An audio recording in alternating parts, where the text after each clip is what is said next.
were welcomed back to campus by a newly painted parking lot. In a very passive-aggressive move by Dartmouth Parking and Transportation Services, large lettering is now used to designate different areas of the lot, much of which is off limits to us peasants with Dewey parking passes. Parking troubles are plaguing students off campus as well. Medical students have reportedly been not parking in Lot 9 at DHMC, much to the dismay of that one security guard who likes to ask students where they are parked as they enter the hospital. When asked if students would be willing to park in Lot 9 and take the shuttle to the hospital, students pretended to be patients, refused to make eye contact, and just kept walking. The student government shutdown is entering its 7th week, a Geisel record over continued disagreements surrounding funding for the Big Little SIB reveal party. First-year student reps allege class funds were misappropriated, arguing, who spends $2,000 at the Skinny Pancake? Recent polls show 0% of students are concerned about any potential impacts from the student government shutdown, with one student commenting, wait, student government exists at Geisel? M1 Sim Clinic was canceled this week due to a strike organized by the Simulated Patients Union.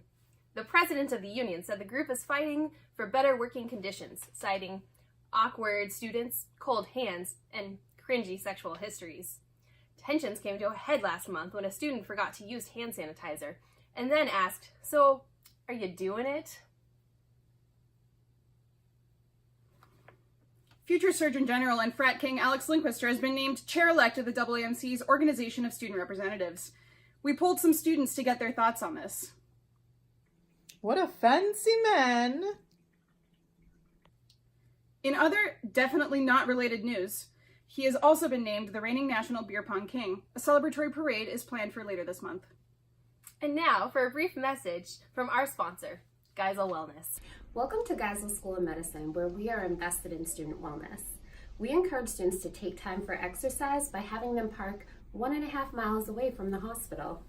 Each day our students arrive to the hospital energized and invigorated by their long morning walk.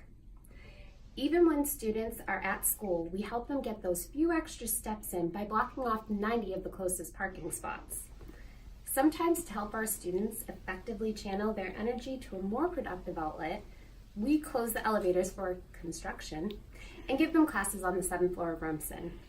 We also give them different rooms for small groups on Canvas, on Oasis, and on their personal calendars. That way, they are sure to get plenty of exercise walking from room to room in the morning as they try to find the right group. Here at Geisel, the wellness of our students matters. And last, we have our special report on the Hanover balls. You know, those balls.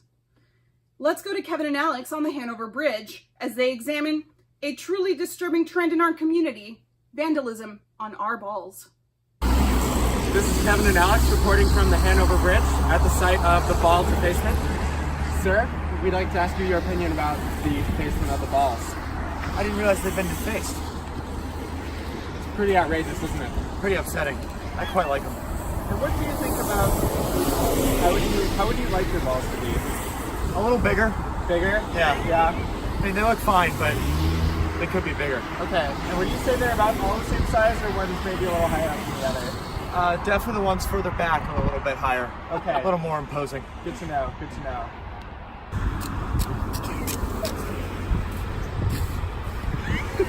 This is Alex and Kevin reporting live. Back to the studio. And that is all for us tonight.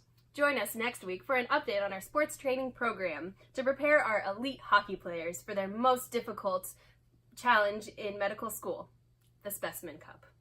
Thank you. And good night.